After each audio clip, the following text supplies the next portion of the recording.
Seigneur, à notre secours.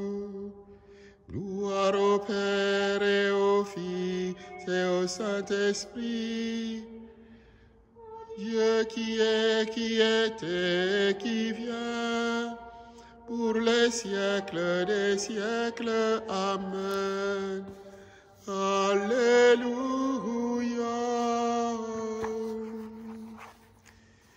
Viens pour notre attente, ne tarde plus. Pour notre délivrance, viens Seigneur Jésus. Pour avoir fait de nous des frères, nous te louons Seigneur Jésus. Viens pour notre attente, ne tarde plus. Pour notre délivrance, viens Seigneur Jésus. Nous voulons vivre ta parole, unis en toi Seigneur Jésus. Viens pour notre attente, ne tarde plus. Pour notre délivrance, viens Seigneur Jésus. Le temps d'avant fait écho à un U qui a transfiguré la face de la terre. Le Dieu délicat de Jésus-Christ en a préparé le terrain. Sa volonté n'est pas mise sous cloche dans l'Évangile et Dieu espère un U quotidien de la part de ses enfants. Alléluia, Alléluia, Alléluia, Alléluia, Alléluia, Alléluia, Amen. Évangile de Jésus-Christ selon Saint Luc.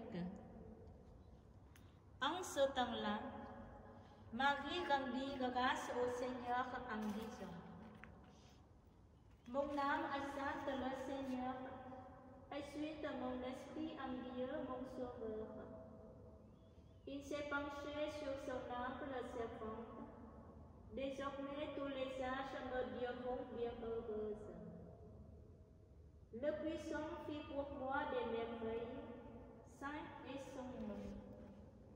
Sa miséricorde s'étend d'âge en âge sur ceux qui le craignent. Déployant la force de son bras, il disperse les superbes.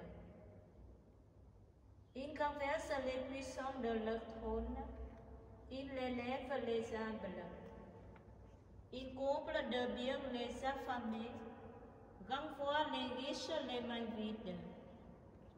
Il relève Israël, son serviteur. Il se souvient de son amour, de la promesse faite à nos pères, en faveur d'Abraham et sa descendance à jamais. Marie resta avec Élisabeth environ 3 mois, puis elle s'en retourna chez elle. Viens pour notre attente, ne tarde plus. Pour notre délivrance, viens Seigneur Jésus.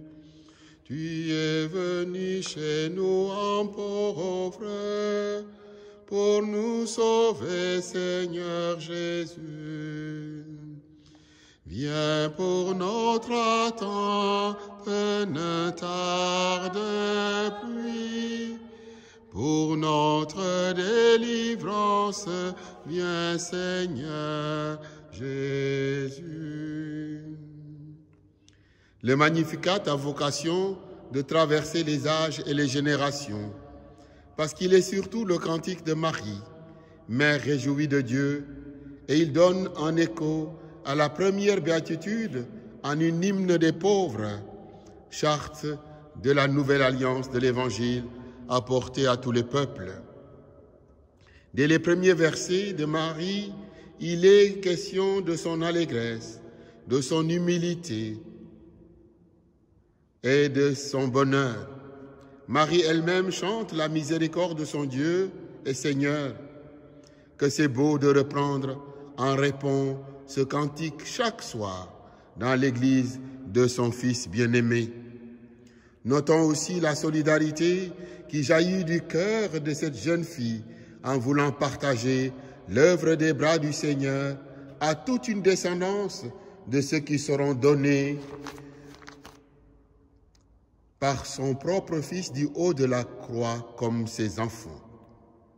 Marie va au bout de son fiat et se fait réellement servante d'une rédemption, co-rédemptrice, sur choix de Dieu en sa personne humble et dévouée. Les chercheurs de Dieu et de paix ont maintenant une boussole en Marie, dans un monde où il convient désormais de mettre le feu de Dieu, le feu de son esprit, le feu de l'Évangile. Marie exultante aide à ouvrir le cœur de l'homme et du monde. Marie servante soutient la prière à l'ère universelle. Marie bienheureuse redit l'œuvre infinie du cœur miséricordieux de Dieu. Marie enseignante se porte à notre intercession éternelle. Marie reine nous apprend le langage de la croix, nous ayant adoptés à ses pieds. Reprenons maintenant le fil rouge de l'Avent en paroisse. Préparez le chemin du Seigneur, ouvrez large la porte de vos cœurs. Il viendra le Sauveur et tout homme verra le salut de Dieu. Un texte de saint Bède le Vénérable, moine et docteur de l'Église. Le Seigneur Dieu lui donnera le trône de David son père. Il régnera pour toujours sur la maison de Jacob, et son règne n'aura pas de fin. L'ange Gabriel fut envoyé par Dieu dans une ville de Galilée, appelée Nazareth, à une jeune fille vierge, accordée en mariage à un homme de la maison de David appelé Joseph. Et le nom de la jeune fille était Marie. Ce qui est dit de la maison de David ne concerne pas seulement Joseph, mais aussi Marie, car la loi prescrivait que chacun devait épouser une femme de sa tribu et de sa famille, au témoignage de l'apôtre Paul qui écrit à Timothée. Souviens-toi de Jésus-Christ, le descendant de David. Il est ressuscité d'entre les morts. Voilà mon évangile. Il est grand, il sera appelé Fils de Dieu. Le Seigneur Dieu lui donnera le trône de David, son père. Le trône de David désigne en effet ici le pouvoir sur le peuple d'Israël, que David gouverne en son temps avec un zèle plein de foi. Ce peuple que David dirigera par son pouvoir temporel, le Christ va l'entraîner par une grâce spirituelle vers le royaume éternel. Il régnera sur la maison de David. La maison de David désigne l'Église universelle qui, par la foi et le témoignage rendu au Christ, se rattache à la destinée des patriarches, soit chez eux, chez ceux qui ont tiré leur origine charnelle de leur souche, soit ceux qui, nés charnellement d'une autre nation, sont renés dans le Christ par le baptême dans l'Esprit. Sur cette maison de Jacob qu'il régnera éternellement, et son règne n'aura pas de fin. C'est sur cette maison de Jacob qu'il régnera. Oui, il règne sur elle dans la vie présente, lorsqu'il gouverne le cœur des élus où il habite. par leur foi et leur amour envers lui. Et il les gouverne par sa continuelle protection pour leur faire parvenir les dons de la rétribution céleste. Il règne dans l'avenir lorsque, une fois achevé l'état de l'exil temporel, il les introduit dans le séjour de la patrie céleste. Et là, ils se réjouissent de ce que sa présence visible les appelle continuellement, qu'ils n'ont rien à faire d'autre que de chanter ses louanges. Je vous salue, Marie, pleine de grâce. Le Seigneur est avec vous. Vous êtes bénie entre toutes les femmes, et Jésus, le fruit de vos entrailles, est béni. Sainte Marie, Mère de Dieu, priez pour nous pauvres pécheurs, maintenant et à l'heure de notre mort. Amen. Bénissons le Seigneur, nous rendons